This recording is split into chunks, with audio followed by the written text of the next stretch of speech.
प्यारे बच्चों नमस्कार, स्वागत है आप सभी का हमारे YouTube चैनल में। तो आज के इस वीडियो में हम देखने वाले हैं बेटे युग का प्रश्न और उत्तर। ठीक है, तो आप लोगों को यहाँ पर बताना चाहूंगी कि आपके टेक्स्ट बुक में जो भी प्रश्न दिए गए हैं सभी के उत्तर मैं आप लोगों को यहाँ पर देने वाली हूँ। ठीक है दोस्तों, तो चलो देखते हैं। देखो, पहला प्रश्न क्या दिया था आपके टेक्स्ट बुक में, वाचन जगत से। यहाँ पर बोला था कि पुण्य श्लोक अहिल्याबाई होड़कर के कार्य पढ़ो और प्रमुख मुद्दे बताओ। यानी जो अहिल्याबाई होड़कर हैं इनके जो कार्य है ना दोस्तों, उसके बारे में आपको पढ़ना है और जो भी प्रमुख मुद्दे हैं, मेन मुद्दे, उन्हें आप लोगों को बताना है। ठीक है, तो चलो हम जरा पढ़ते हैं अहिल्याबाई के बारे में। तो देखो दोस्तों, मालवा राज्य की महारानी थी कौन? अहिल्याबाई होड़कर। इनका जन्म कब हुआ था? तो 31 मई कब हुआ था? 1725 में इनका जन्म हुआ था। कहां पर? चौड़ी ग्राम जमखेड़, अहमदनगर, महाराष्ट्र में हुआ था। ठीक है, और इनके पति का नाम क्या था बच्चे? तो इनके पति का नाम था खांडेराव। ठीक है, अब ये खांडेराव कौन थे?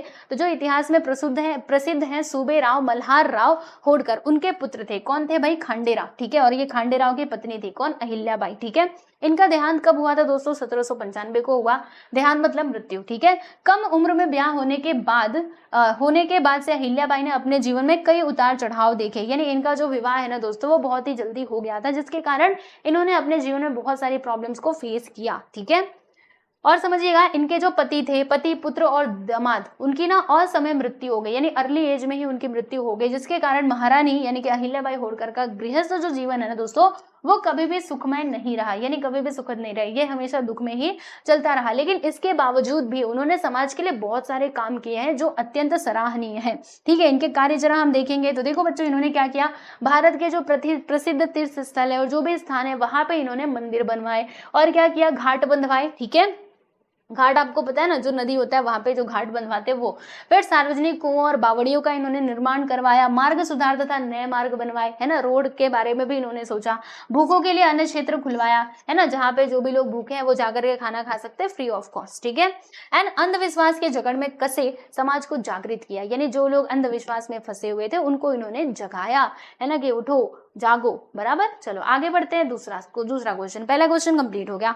अब उसके बाद यहाँ पे दूसरा सवाल है, भाई मैंने समझा। तो बच्चों, जब हमने ये बेटी कविता पढ़ी थी, बेटे युग वाली कविता पढ़ी थी, मैंने पढ़ा दिया है। अगर आप लोगों ने इस वीडियो को नहीं देखा है ना तो देख लेना, मैंने बेटे युग बहुत अच्छे से पढ़ा दिया है। तो इसको पढ़ करके आपने क्या समझा बताइए? इस कविता से हमने क्या समझा? तो हमने क्या समझा दोस्तों, बताओ ना, कि बेटा बेटी दोनों को पढ़ाना चाहिए। उसमें यही तो था, अगर बेटा भी पढ़ा होगा, बेटी भी पढ़ी होगी, तो हमारा देश जो है वो आगे बढ़ेगा, ग्रो करेगा। ठीक है, तो अब इसका उत्तर देखते हैं कि हमने क्या समझा। तो देखो, आज के आधुनिक युग में भी अधिकतर परिवारों में बेटा बेटी के बीच भेदभाव किया जाता है। जी हाँ, इन्होंने तो मतलब यहाँ पे तो एकदम सही बात बोली गई है कि अभी मॉडर्न युग चल रहा है, लेकिन फिर भी आप कहीं ना कहीं तो देख लोगे कि बेटा बेटी में भेदभाव किया जाएगा कि ये बेटा है, अच्छा बेटा है ना तो फिर ये काम नहीं करेगा, बेटी है तो ये काम करेगी। ठीक है, ऐसा भेदभाव हम देखते हैं। यह सत्य है कि संसार केवल पुरुषों से ही नहीं बना है। बिल्कुल सही बात है भाई, अगर संसार बना है तो दोनों से मिलके बना है। आप सोचो कि बस आदमी ही रहेंगे, बस पुरुष ही रहेंगे समाज में, तो बताओ कैसा होगा? नहीं, दोनों का बैलेंस होना बहुत जरूरी है। ठीक है ना, तो सृष्टि के हर पड़ाव पर स्त्रियों ने भी माँ, बेटी, बहन, चाची, मौसी, मम्मी, दादी, नानी आदि के रूप में अपना निरंतर योगदान दिया है ना। जो बेटी होती है दोस्तों, वो अलग अलग समय पे बहुत सारी चीजें बनती है, जैसे कि माँ बनती है, बेटी होती है, बहन होती है, चाची, मौसी। ठीक है, अच्छा सोचो कि पूरे समाज में बस पुरुष ही पुरुष है, तो नानी कहाँ ढूंढोगे? चाची, मौसी, मम्मी कहाँ ढूंढ पाओगे, है ना। तो ये सब कुछ यहाँ पे मतलब वो बेटियों की वजह से ही बेटियां जो है ये सब बनती हैं। बराबर, इस कविता के माध्यम से कवि बेटियों को उनकी शिक्षा, उनके महत्व, उनकी आत्मनिर्भरता और प्रगति के बारे में आश्वस्त करते हुए उनके लिए समान अधिकारों की मांग का आह्वान करते हैं। यानी कहते हैं कि दोनों को हमें समान रूप से ट्रीट करना चाहिए, चाहे वो बेटा हो या बेटी हो। अगर बेटा पढ़ने जा रहा है तो लड़की भी स्कूल जाएगी, है ना, कोई भेदभाव नहीं होगा। ठीक है, तो वो बात यहाँ पे वो बताना चाहते हैं। नेक्स्ट है यहाँ पे सुनो तो जरा। अब सुनो तो जरा में एक क्वेश्चन दिया गया था दोस्तों, ये वाला, कि त्योहार मनाने के उद्देश्य की वैज्ञानिकता सुनो और सुनाओ। यानी जो हम लोग अलग अलग त्योहार मनाते हैं दोस्तों, उसके पीछे का साइंटिफिक रीजन है या फिर ऐसे ही मनाते हैं? तो बच्चों, इसके पीछे का ना साइंटिफिक रीजन भी है। अब मैं आपको बताती हूँ। देखो क्या है रीजन। भारतीय संस्कृति में प्रत्येक त्योहार धार्मिक होने के बावजूद अपने आप में वैज्ञानिक महत्व रखते हैं। ठीक है, रखते हैं, रुको, भारतीय संस्कृति में प्रत्येक त्योहार धार्मिक होने के बावजूद अपने आप में वैज्ञानिक महत्व रखते हैं बोलो तो यहाँ पे ज्यादा अच्छा होगा। तो मैं इसको ठीक कर दूं क्या? आइए भाई हम ठीक कर देते हैं, है ना। चलो जल्दी से ठीक कर देते हैं। रखते हैं, इसको काट देते हैं, यस, और यहाँ पे हम लिख देते हैं, आओ भाई तुम, यस, ठीक है, रखते, दिख रहा है ना, रखते हैं, बराबर, ओके, रुको। मतलब क्या हुआ इसका कि भारत में जो भी त्योहार मनाए जाते हैं उनका धार्मिक महत्व तो है ही, लेकिन इसके साथ साथ इनका ना वैज्ञानिक महत्व भी है, ठीक है। वर्तमान समय में वैज्ञानिकों ने भी प्राचीन काल से चले आ रहे त्योहारों की वैज्ञानिकता, देखो अब ये जो वैज्ञानिकता है ना, इसमें डबल रहेगा, डबल मात्रा रहेगी, ठीक है, वैज्ञानिकता, ओके। चलो, सो क्या बोला जा रहा है इसमें कि वर्तमान समय में जो वैज्ञानिक है ना दोस्तों, उन्होंने भी प्राचीन काल से जो चले आ रहे त्योहार है, जो पुराने समय से त्योहार चले आ रहे हैं, उनकी वैज्ञानिकता को सिद्ध किया है, मतलब उसके पीछे का जो साइंटिफिक रीजन है उन्होंने इस चीज को प्रूव किया है, ठीक है। वास्तव में त्योहार जो है वो कोई अवतरित समारंभ या उल्लास पर्व नहीं है, मतलब ये नहीं कि वो ऊपर से टपक गया कि हाँ ये दिन हम लोग ये चीज मनाएंगे और हम मना रहे, नहीं, इसके पीछे का कारण है यह किसी समय में निश्चित समुदाय में रहने वाले लोगों की सामाजिक आवश्यकता की पूर्ति का एक रूप था, यानी जैसे लोग रह रहे हैं, ठीक है, तो उनको लगा कि ये चीज हमें करना चाहिए, मतलब उनको वो चीज चाहिए थी, ठीक है, तो उन लोगों ने क्या किया, ऐसे तो कोई करेगा नहीं, तो इसीलिए उसको एक त्योहार का रूप दे दिया, समझ रहे हैं आप सभी लोग। तो वही बातें दी गई हैं, जीवन को आनंद में बनाने व पुण्य कर्म की ओर बढ़ने के साथ ही साथ पर्यावरण का संतुलन बनाए रखने हेतु त्योहारों का उद्भव व विकास हुआ है।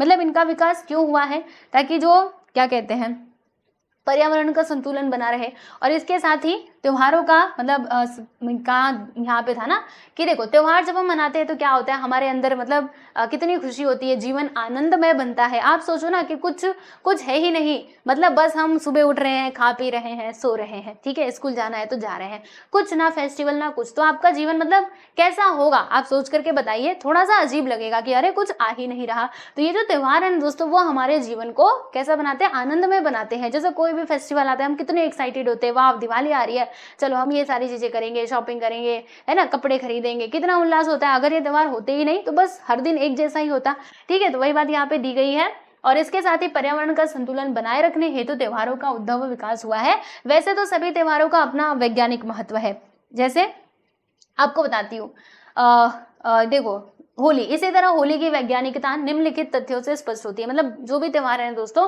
उनका अपना वैज्ञानिक महत्व है। तो यहाँ पे होली के बारे में बताया गया है कि होली का क्या वैज्ञानिक महत्व है, भाई बताओ, है ना। होली मतलब होली में क्या क्या है साइंटिफिक रीजन, देखते हैं। देखो होलिका दहन, देखो होली से पहले क्या किया जाता है, पहले होलिका दहन किया जाता है, ठीक है। तो होता क्या, देखो होलिका दहन की अग्नि की दिशा की लपट देखकर, यानी जब होलिका दहन होता है ना बच्चों, तो जो अग्नि जल रही होती है, मतलब जिस दिशा में जल रही होती है, उसको देख करके जो किसान है ना वो इस बात का अनुमान लगा लेते हैं, किस बात का अनुमान लगा लेते हैं कि किस दिशा में वर्षा अधिक होगी, समझ रहे हो। वो जो होलिका दहन जल रहा है, ठीक है, वो उसकी जो दिशा रहेगी उसको देख करके किसान दिमाग लगा लेते हैं, मतलब समझ लेते हैं कि जो वर्षा है ना वो कहाँ पर अधिक होगी, किस दिशा में। राजस्थान में यह परंपरा किसानों में आम है, ठीक है। चलो फिर होलिका दहन के जो भस्म है, यानी जो राख है, अब मान लीजिए हमने होलिका दहन कर दिया, तो जो राख है आप देखते होंगे, राख हम लेकर के आते, कहते वाह मतलब अच्छा है, उसको हम प्रणाम करते हैं। तो जो उसको राख है ना दोस्तों अनाजों में डालने से क्या होता है, कीड़ों की सुरक्षा होती है, समझ रहे हैं आप सभी लोग। अच्छा नेक्स्ट है, और होली के रंग, जैसे होली के रंग में ये भी तो होता है गोबर मिट्टी का घोल वगैरह, ठीक है। तो इससे क्या होता है, रंग में व्यक्ति को बार बार डुबोने से क्या होता है, ग्रीष्म ऋतु में चर्म रोग हो, जैसे अभी होली के बाद क्या आता है, गर्मी का मौसम ही तो आता है, तो जब हम उसमें डुबोते हैं, मिट्टी का लेप जब उसको लगता है ना, लोगों के पूरे स्किन पे जाता है, तो क्या होता है, बार बार डुबोने से ग्रीष्म ऋतु में चर्म रोग हो, घमौरी हो तथा पित्त से होने वाली कई रोगों से रक्षा होती है, ठीक है। और सुनिएगा, और सबसे मेन चीज कि त्योहार के दौरान क्या होता है, पूरे घर व परिसर की साफ सफाई भी तो की जाती है ना, तो ये भी एक फायदा है। तो स्वच्छ वातावरण सभी के लिए क्या है बच्चों, लाभकारी है, ठीक है। तो हमने यहाँ पे होली का साइंटिफिक रीजन देखा कि होली के पीछे का क्या रहस्य है। वैसे ही हम जो अलग अलग त्योहार मनाते हैं दोस्तों, जैसे दिवाली हो गया और भी जो फेस्टिवल्स हैं, अब उनके पीछे का भी कुछ ना कुछ साइंटिफिक रीजन है, ठीक है। मतलब वो ऐसे ही नहीं स्टार्ट कर दिया गया, उसके पीछे का रीजन था, दैट्स वाई ये स्टार्ट किया गया और अभी ये चल रहा है, ठीक है। चलो नेक्स्ट है, सोचो और लिखो, तुम्हें रुपयों से भरा हुआ बटुआ मिल जाए तो तुम क्या करोगे, बताओ। आपको एक पर्स मिल गया जिसमें पैसे भरे हुए, तो आप क्या करेंगे बताइए। क्या हम उसको रख लेंगे या फिर दे देंगे। तो देखो हम क्या करेंगे, हम आपको बताते हैं ये चीज आपको करना चाहिए।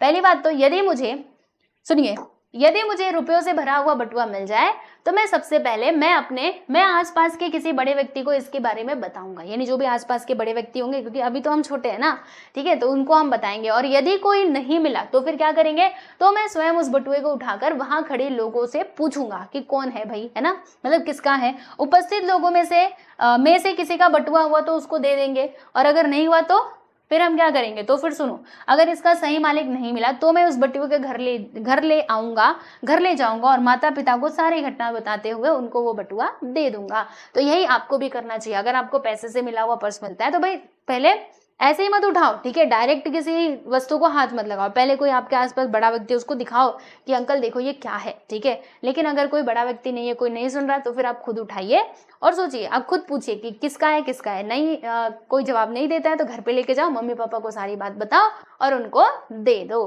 ठीक है। चलो नेक्स्ट है स्वयं अध्ययन। स्त्री शिक्षा का इन पर क्या प्रभाव पड़ता है, किन पर? देखो, स्वयं, परिवार, समाज और देश पर क्या प्रभाव पड़ता है भाई स्त्री शिक्षा का। आइए जरा देखते हैं दोस्तों, थोड़ा सा बड़ा जाने वाला है ये उत्तर, लेकिन मैं सही बता रही हूँ, आप ना बस इसको समझ लो, फिर एग्जाम में ना आप खुद से लिख सकते हो। जो भी चीजें मैं आपको बता रही हूँ पूरा अच्छे से एक्सप्लेन करके इसको सुनो, और फिर जब एग्जाम में ये क्वेश्चंस आते हैं ना तो आप उनका आंसर इजीली लिख सकते हो अपने शब्दों में, ठीक है।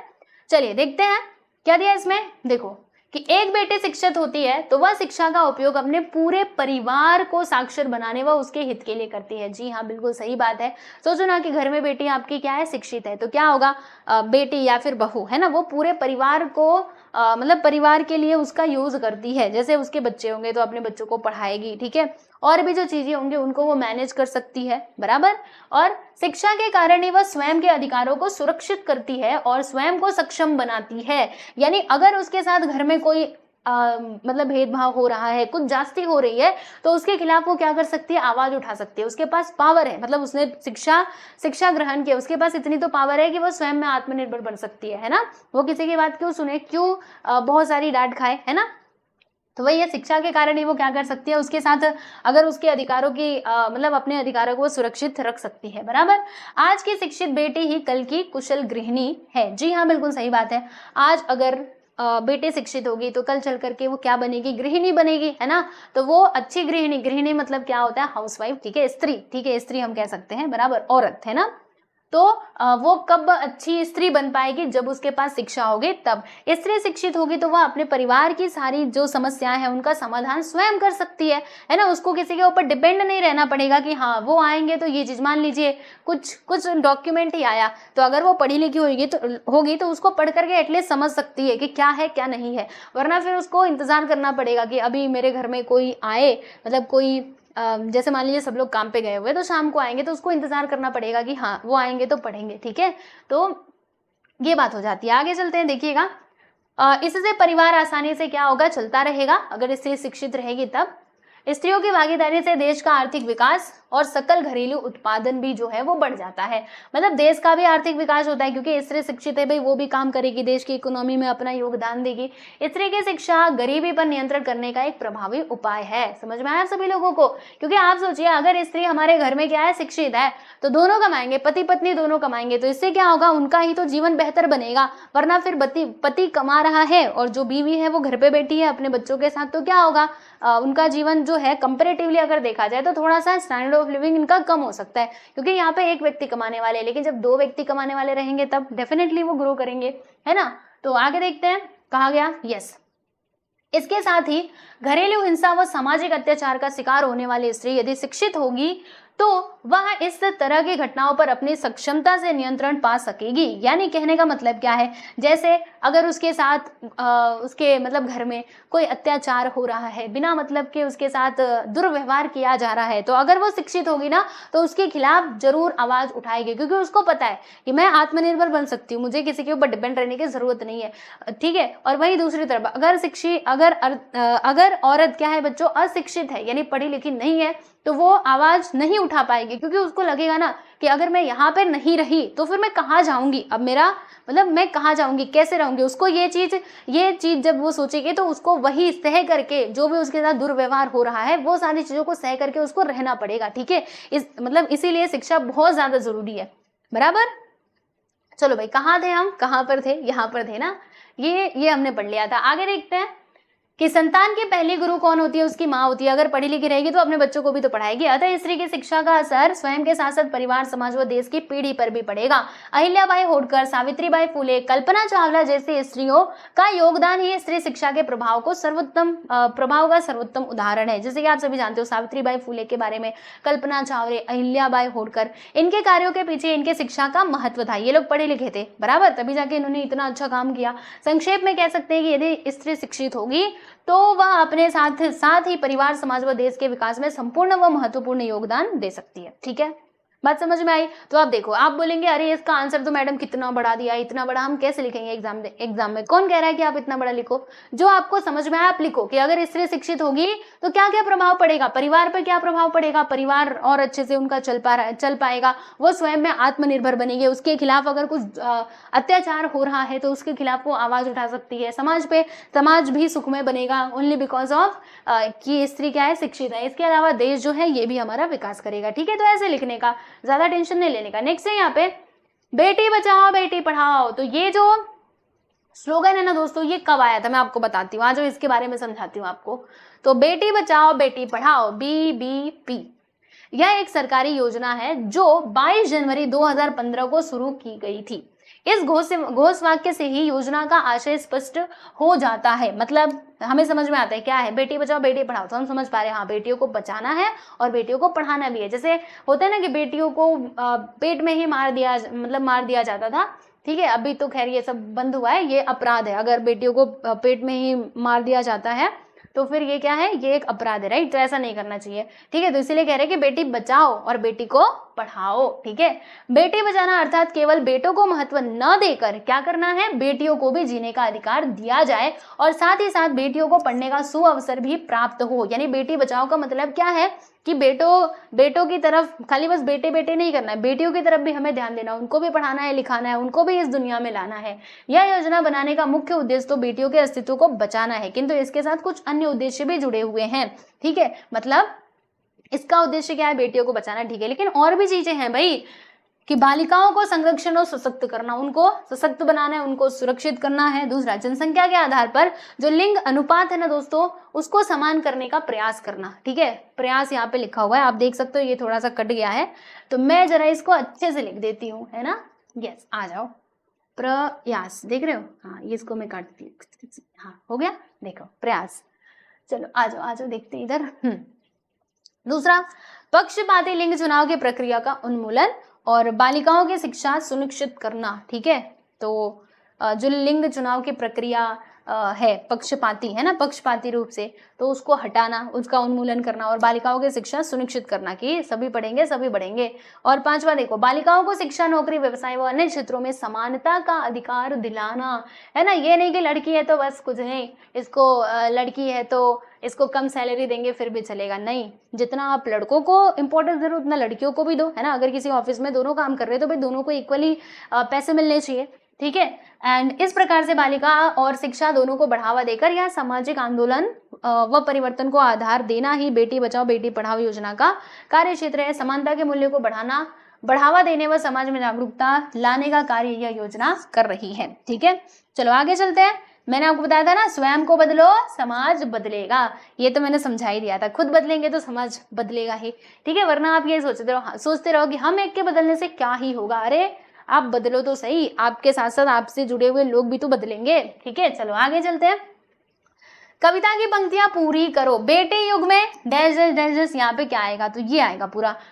बेटे युग में बेटा बेटी सभी पढ़ेंगे सभी बढ़ेंगे, फौलादी लेने की राधे खुद अपना इतिहास गढ़ेंगे। अगला है यहाँ पे स्टेटमेंट कि बेटे युग डैश डैश डैश डैश उत्थान पर्व है। तो इसका मतलब देखो, मतलब इसको कैसे आप कंप्लीट करोगे, तो कुछ इस प्रकार से आप लोग देख सकते हो। देखो ये यहाँ पर आएगा, बेटे युग सम्मान पूर्व है, पुण्य पर्व है, ज्ञान पर्व है, सबका सम्मान करे तो जन जन का उत्थान पर्व है। ठीक है, नेक्स्ट वन है यहाँ पे जानकारी लिखो। बेटी पर्व के बारे में बच्चों आपको जानकारी लिखनी है। हमने कहा ठीक है हम लिख देते हैं, कुछ ज्यादा ही बड़ा आंसर है, लेकिन मैंने आपको बताया ना, आप अपने मन से लिखना, आप इसको बस समझ लो और फिर आप ना इसको मन से लिखना है एग्जाम में जब ये क्वेश्चन आया तो। ठीक है, चलो, बेटी पर्व अर्थात बेटियों के सम्मान का पर्व है ना, बेटियों का सम्मान करना चाहिए। समाज में बेटियों के प्रति नकारात्मक विचारों को खत्म करने का प्रयास ही बेटी पर्व है, यानी बेटियों के लिए जो निगेटिविटी भरी हुई है ना उसको खत्म करो, ठीक है। बेटी बेटे जितने इंपॉर्टेंट है बेटियां भी इंपॉर्टेंट है, इस बात को समझो।